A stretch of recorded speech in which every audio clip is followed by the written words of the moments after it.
హితబోధ వీక్షకులందరికీ ప్రభువైన యేసుక్రీస్తు నామములో శుభములు. యశ్వంత్ గారు వందనాలండి. కోన వీరబ్రహ్మం గారు లేవనెత్తినటువంటి 14వ ప్రశ్న.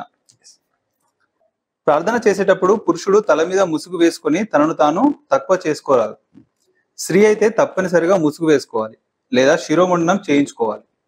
ఏ పురుషుడు తల మీద ముసుగు వేసుకొని ప్రార్థన చేయనో లేక ప్రవచించునో ఆ పురుషుడు తన తలను అవమానపరచును.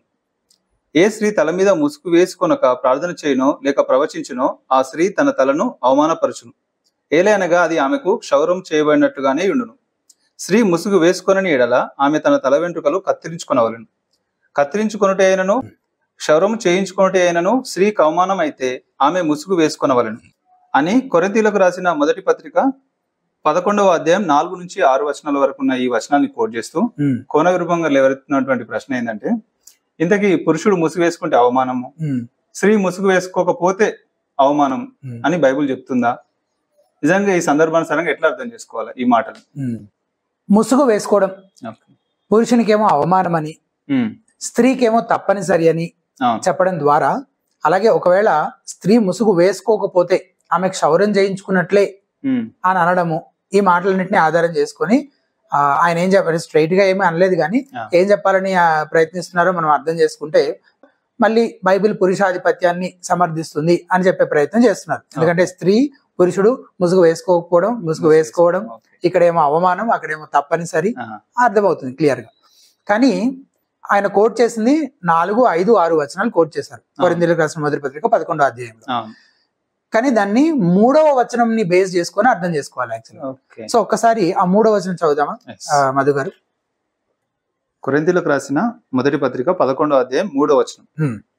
ప్రతి పురుషునికి శిరస్సు క్రీస్తనియు, స్త్రీకి శిరస్సు పురుషుడనియు, క్రీస్తునకు శిరస్సు దేవుడనియు మీరు తెలుసుకొనవలనని కోరుచున్నాను. సో పురుషునికి శిరస్సు క్రీస్తనియు అనే మాట ఉంది కదా. పురుషునికి శిరస్సు క్రీస్తు కాబట్టి ఒకవేళ పురుషుడు ముసుగు వేసుకుంటే తనకు శిరస్సుగా తలగా ఉన్నటువంటి క్రీస్తును మరుగుపరిచినట్టు, అలాగే ఆయన మహిమను తగ్గించినట్లు అవుతుంది. కాబట్టి పురుషుడు ముసుగు వేసుకోకూడదు అని చెప్పాడు పౌలు.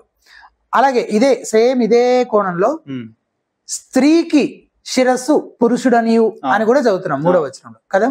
సో స్త్రీ ముసుగు వేసుకోవడం ద్వారా ఏం చేస్తుంది? అప్పుడు తనకు శిరస్సుగా తలగా ఉన్నటువంటి పురుషుడి మహిమను మరుగుపరిచేదానికి సూచనగా ఆమె తలపైన ముసుగు వేసుకుంటుంది. అంటే పురుషుడు కూడా క్రీస్తు కంటే అధికుడు కాడు, గొప్పవాడు కాడు అని అతన్ని తగ్గించే విధంగా, క్రీస్తు సన్నిధిలో పురుషుడు తగ్గించబడడానికి సూచనగా తనకు శిరస్సు అయినటువంటి, తనకు తలగా ఉన్నటువంటి ఆ పురుషుని మహిమ క్రీస్తు సన్నిధిలో తగ్గించబడేదానికి సూచనగా స్త్రీ ఏం చేస్తుందంటే ముసుగు వేసుకుంటుంది అని ఇది పౌలు బోధించేటువంటి విషయం.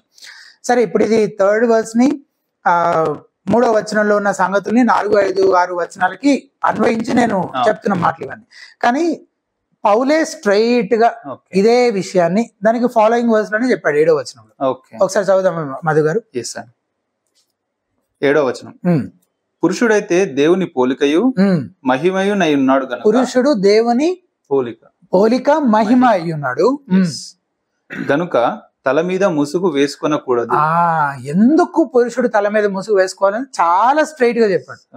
ఇక్కడ సమస్య ఏంటంటే బైబిల్ చదవడం అంటే ఊరికి చదవడం కాదు. న్యూస్ పేపర్ చదివినట్టు ఊరికి చదివేసి నాకు అర్థమైంది నాకు అర్థమైంది, ఇక నేను పుస్తకాలు రాస్తాను, సవాల్ చేస్తాను, ప్రశ్నిస్తాను, తప్పులు పడతాను అని అంటే అంతకంటే మూర్ఖత్వము, బుద్ధిహీనమైన పని ఇంకొకటి ఉండదు.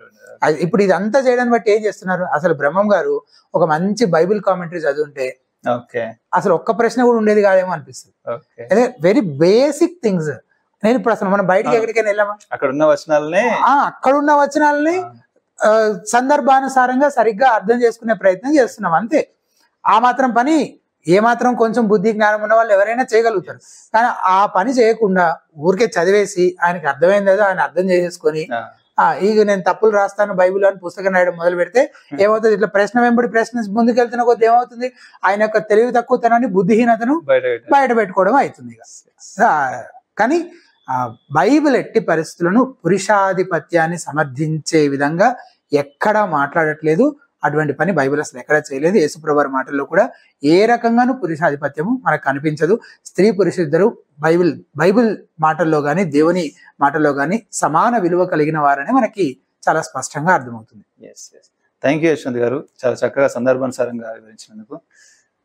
మరో ప్రశ్నతో మరో వీడియోలో కలుసుకుందాం. అందరికీ వందనాలు.